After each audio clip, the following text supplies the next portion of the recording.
Je vais être cash. Si tu n'as qu'un seul compte bancaire, tu ne seras jamais riche.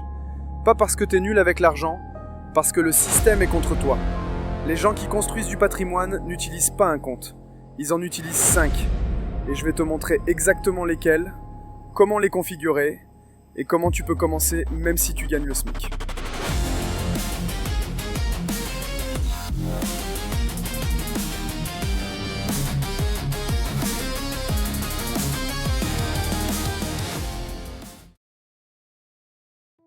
Pendant des années, j'avais un seul compte. Mon salaire tombait dessus, mon loyer partait de là. Les courses, les restos, les week-ends, tout pareil.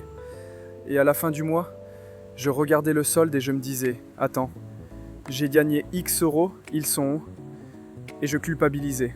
Je pensais que je gérais mal. Sauf que le problème, c'était pas moi. Le problème, c'était le système. Parce qu'avec un seul compte, tu fais ce que 99% des gens font. Tu subis ton argent. Tu réagis, tu ne décides rien. Tu vois juste un chiffre baisser chaque jour. Puis un jour, j'ai découvert la règle des 5 comptes. Et je te jure, sans exagérer, ça m'a retourné le cerveau. Et ça a changé ma vie financière. Je vais t'expliquer maintenant. Et à la fin de la vidéo, tu sauras exactement quoi faire dès ton prochain salaire.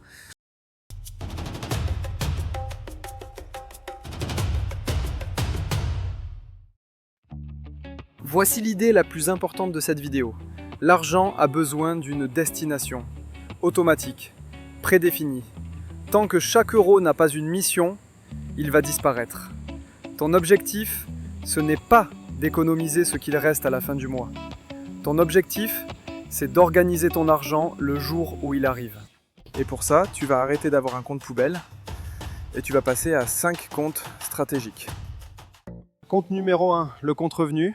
C'est là où tombe tout ton argent, salaire, mission freelance, peu importe. Règle absolue, ce compte ne sert jamais à dépenser. Il ne paie pas ton loyer, tu n'as pas de carte bleue dessus, rien. Son rôle, c'est juste d'être le hub. Le jour où l'argent arrive, que ce soit le 1er, le 5e, le 28, tu répartis automatiquement vers les 4 autres comptes. Tu vois ce compte comme l'aéroport.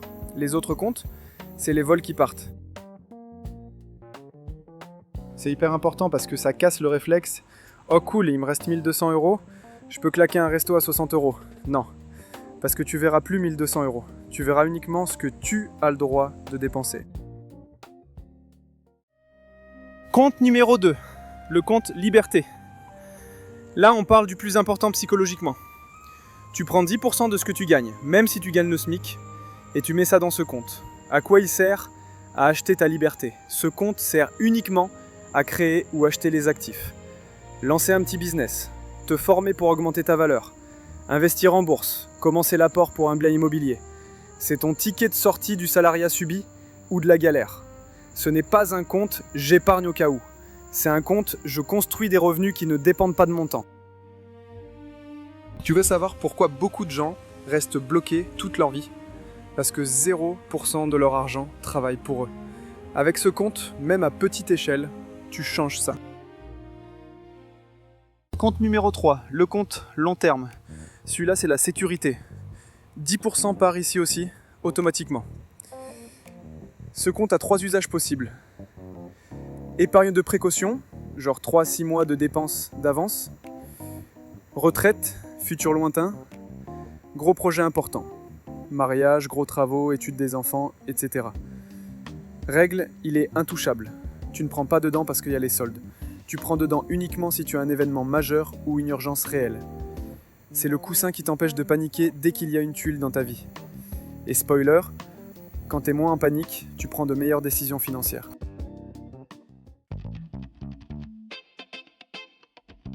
Compte numéro 4, le compte dépenses. Là, c'est le compte le plus classique. Tu y mets environ 70% de ce que tu gagnes.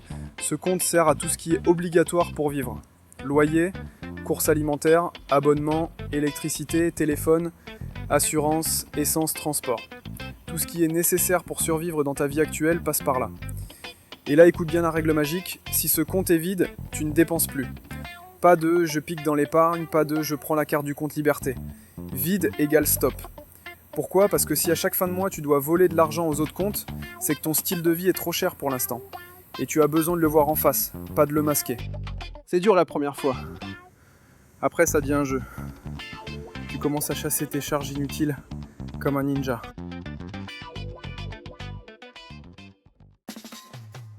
Compte numéro 5, le compte fun. Tu y mets 10% de tes revenus. Vacances, resto, shopping, sorties, cadeaux, tout ce qui rend la vie agréable. Tu sais pourquoi ce compte est vital ? Parce que si tu essaies de devenir riche en te punissant tous les jours, tu vas abandonner au bout de 3 semaines. Les gens qui tiennent sur le long terme ne tiennent pas parce qu'ils sont extrêmes. Ils tiennent parce qu'ils ont un système durable. Le compte fun te permet de te faire plaisir sans culpabiliser. Parce que cet argent est prévu pour ça. Et quand l'argent fun est fini, c'est simple, t'attends le mois prochain.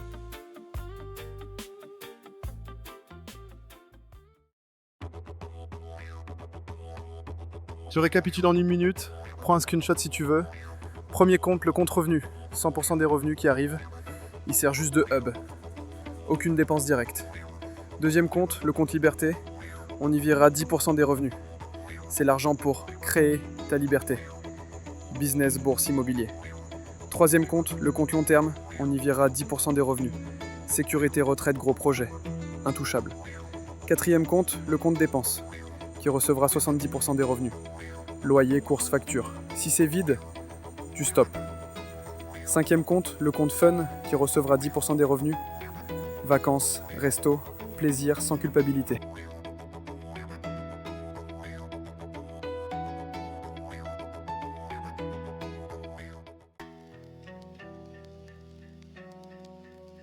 Et ouais, tu te dis peut-être, j'ai pas les moyens.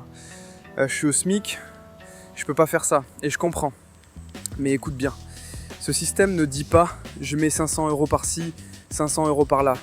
Il dit je fractionne en pourcentage.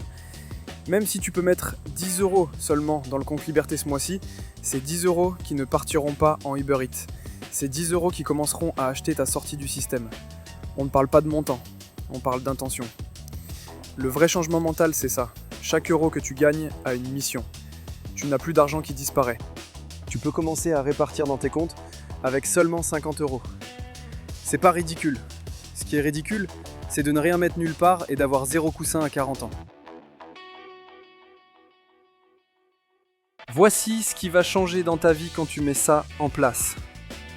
Tu apprends à vivre en dessous de tes moyens, sans douleur. Tu deviens acteur de ta liberté financière, même si elle est encore loin. Tu arrêtes de subir les fins de mois difficiles. Tu mets de l'intention dans chaque euro. Tu passes de « je subis l'argent » à « mon argent bosse pour moi ». Tu réalises que devenir riche, c'est pas gagner au loto. C'est juste être organisé plus intelligemment que la moyenne.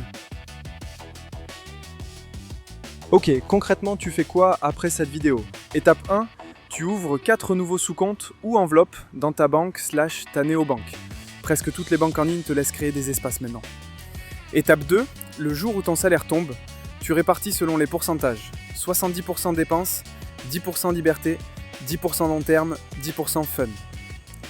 Étape 3, tu ne touches plus aux comptes liberté et long terme sauf pour leur usage prévu. C'est tout. C'est pas censé être compliqué, c'est censé être automatique. Tu veux la vérité ? Les gens qui ont de l'argent ne gèrent pas leur argent au feeling. Ils ont un système. Maintenant, toi aussi tu en as un. Mets-le en place dès ton prochain virement. Et dis-moi dans les commentaires, tu penses que c'est faisable avec ce que tu gagnes aujourd'hui, oui ou non ? Je lis tous les commentaires. Abonne-toi à la chaîne si tu veux d'autres conseils concrets comme ça, du pratique. À très vite.